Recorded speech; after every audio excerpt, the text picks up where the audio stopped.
Hey guys, welcome or welcome back to my channel. If you're new, I'm Chantel and I like to make videos about my life in Japan and family vlogs and everything that encapsulates my life. So if you are interested in that kind of content, definitely consider subscribing to my channel. Many of you guys know we've been in Japan for quite a while, and unfortunately we are coming to an end on this tour. So I thought what better time than now to talk about some of the things I did not like about living in Japan. But before I get into the video, I do have to throw out a few disclaimers. You guys already know that we live on a military base, and that definitely plays into some of the unpleasant experiences that I've had in Japan. So part of this is going to be base related, and then part of this is going to be Japan related. A lot of people who watch my videos are either coming to Japan or considering coming to Japan. They have some type of military affiliation. So it's best that you know these things, or just that you're aware of these things, so that way you could better prepare for your trip here or decide if Japan is even right for you. Okay, so without further ado, let's get into this list. That's really good. Now the first thing on my list is going to be school. This is something that I have complained about in a few videos now. And that's exactly why it's at the top of my list. It's fresh in my mind. It's something that we've been dealing with for a while, as in like this school year. We don't have too many options in the schools that they provide here. We have one elementary school, and of course that's the one that my kid goes to. And I feel that the students lack academic pressure as far as like homework. My daughter's in 4th grade, and her homework since she started school has been reading for 20 minutes and doing multiplication.com. I remember when I was in 4th grade, we were writing papers, we were, critically thinking, we were doing certain things that I don't think that they are doing in the school. Even if they're learning it, it's not translating to the homework. I spoke to the teacher, but the issue with that is supposedly all of 4th grade is doing this. And on top of that, I don't think the teacher is qualified to do anything outside of what the 4th grade curriculum is, because Kylie's teacher for basically the entire school year has been a substitute teacher. So I looked up the qualifications for substitute teaching at this school, and it does not meet my standards, basically, especially not for long-term substituting. It's one thing if the teacher's out for a week, the teacher's out for a full day or a few days or something like that, but to be a permanent substitute teacher with no qualifications for teaching and childhood education, that's not really, to me, that's not what I want for my kid. So yes, there is definitely a lack of academic pressure when it comes to this school specifically. They're not preparing them for 5th grade. My next point is that the school is lacking teachers, which is obvious based off the fact that my child has had 2 permanent substitute teachers since the school year has started. But that's definitely a problem for me. I don't understand what is the issue, why they can't keep teachers. To me, that's saying something within itself. Teachers don't want to teach, they don't want to stay. Why? And I also believe that school lacks faculty that cares. I went into the school, I met with the assistant principal, and I let him know I wanted me to change Kylie's classroom because I wanted her with a permanent teacher who actually has qualifications and so on and so forth. He let me know the process for like changing classrooms. I would basically have to plead my case to a board. I was like, fine. He told me he would call me the following week. I never heard from this man. That was months ago now. So just things like that, not taking parents' concerns seriously. And I have other stories that I can tell. And everything from this year, I've never had problems with this school until this year. So I don't know if it's the new principal that came in. I don't know what it is. But they need to get better because they're lacking. But I digress, because I could really go on and on and on about the school. Just know when you come to Misawa, or if you go to any base overseas, you don't really have too many options for school. Kylie cannot go to school off base because she does not speak Japanese. She's not fluent in Japanese. So that's the only option that we have. And therefore, if the school is slacking, that can potentially affect your child. So just be aware of that. I wholeheartedly believe that it is the teacher and parent's job to come together to help children when it comes to like school. The teachers teach at school, and then I make sure I reinforce whatever the teacher teaches with the homework. It's the job of both the parent and the teacher. As the parent, you can't solely rely on the teacher, and as the teacher, you can't solely rely on the parent. Y'all have to be a team in order for kids to be successful in school. And that, this school year, that was non-existent. So that was that. The second thing on my list is medical. You guys know that you have to do an extensive medical screening just to make sure you don't have anything serious for when you get to Misawa, right? Or any base overseas. The issue with medical here, I mean, there's a plethora of issues. The hospital here is not equipped to handle certain situations. Hey guys, this is Chantel from the future. I just want to quickly explain, when I say certain situations, I'm talking about medical situations that happen in Japan. So yes, we all prepare to come to Japan healthy, but things happen every day, unexpected things, and the hospital is not prepared for it. And yes, of course, if it's something dire or serious, you will get shipped to a different hospital.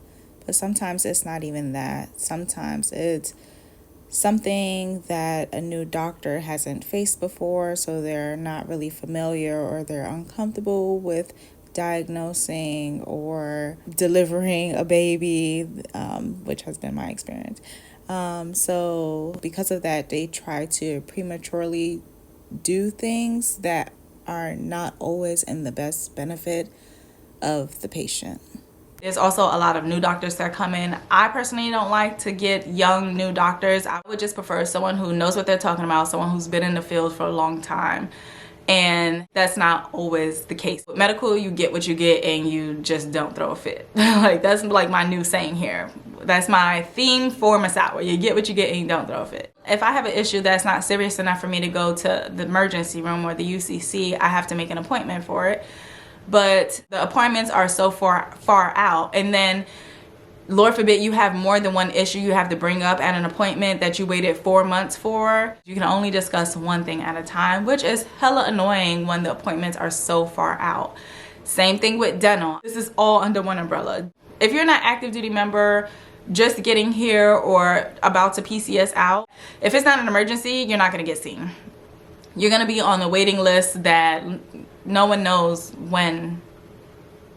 They just don't know. So you're gonna be on the waiting list that goes on forever. But there is another option, another dental clinic off base that you can go to. I've never done that. I'm not sure what the process is, or if you have to pay out of pocket and then bill TRICARE later. I don't really know what the process is for that. That's definitely a negative, and it's been that way. When you live on a military base, you can forget about privacy. Everybody's in your business. Everybody knows you. If they don't know you, they know of you. Just like privacy is non-existent. And I will give you guys the perfect example. At the beginning of my pregnancy, I went to the OB office. Later that day, Lou was like, oh, someone, asked me if my wife is pregnant. And I was like, why would they ask you that? Because like, that's so random. And he was like, oh, they saw you going to the OB office. People go to the OB for a plethora of reasons, not just pregnancy. So it's just like, stuff like that. To ask someone if they're pregnant, to me, I feel like that's a no-go. So if you're watching this video, it's definitely inappropriate to ask people if they're pregnant. Let them tell you that they're pregnant. Don't start asking questions. Don't ask the cousin, don't ask the niece, don't ask the nephew, don't ask the husband.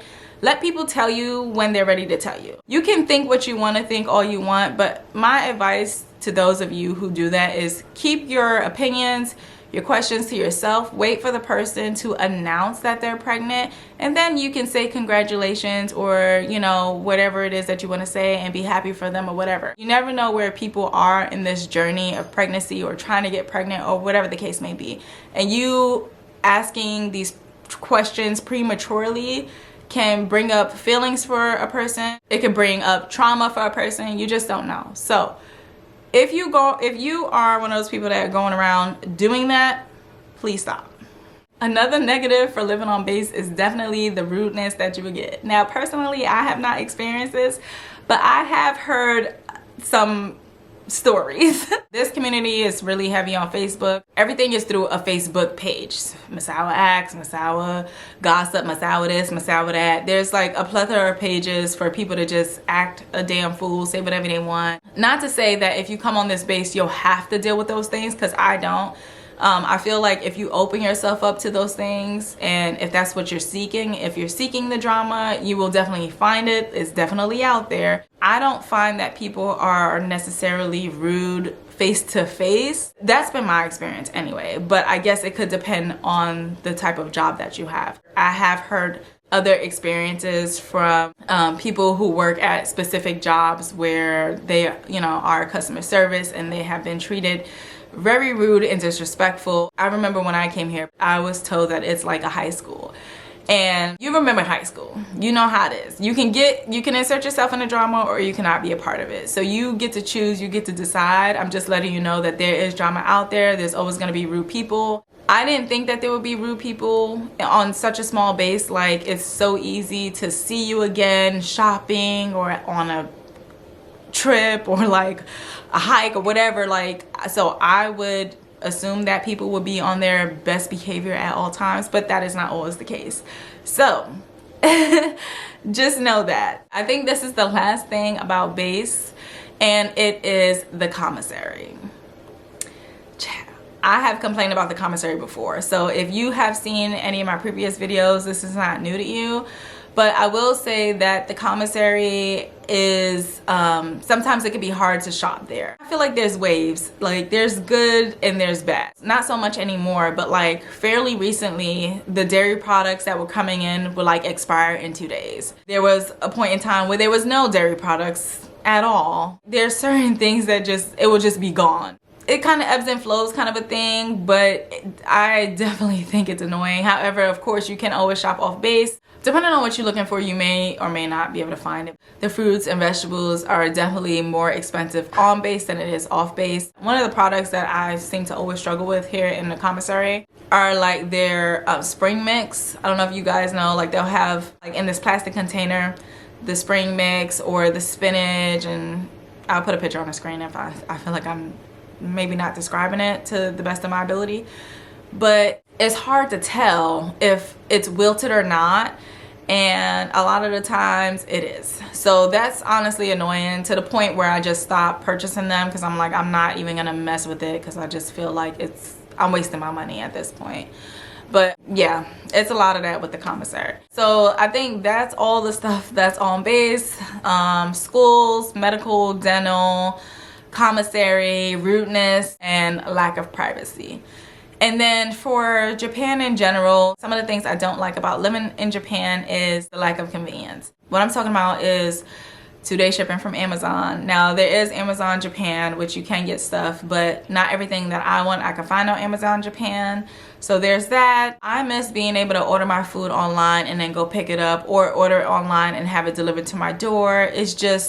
It makes life easy, especially when you have younger kids, you have a job, your husband works, and you want to get food on the table at a certain time. You might not always, like me personally, I don't always have time to grocery shop. I work some weekends, so for us, we like to grocery shop together. Like, we do it as a family. It's a fun way to do grocery shopping. We all spend time together. It's been our jam lately. This past weekend, I worked on the weekend, so it's hard to work around my schedule to do grocery shopping, because most of the time we have to go to more than one store. We kind of mix it up between the commissary and one of the grocery stores off base, and so I just miss the convenience of shopping easily for the things that I need, and then also having more options.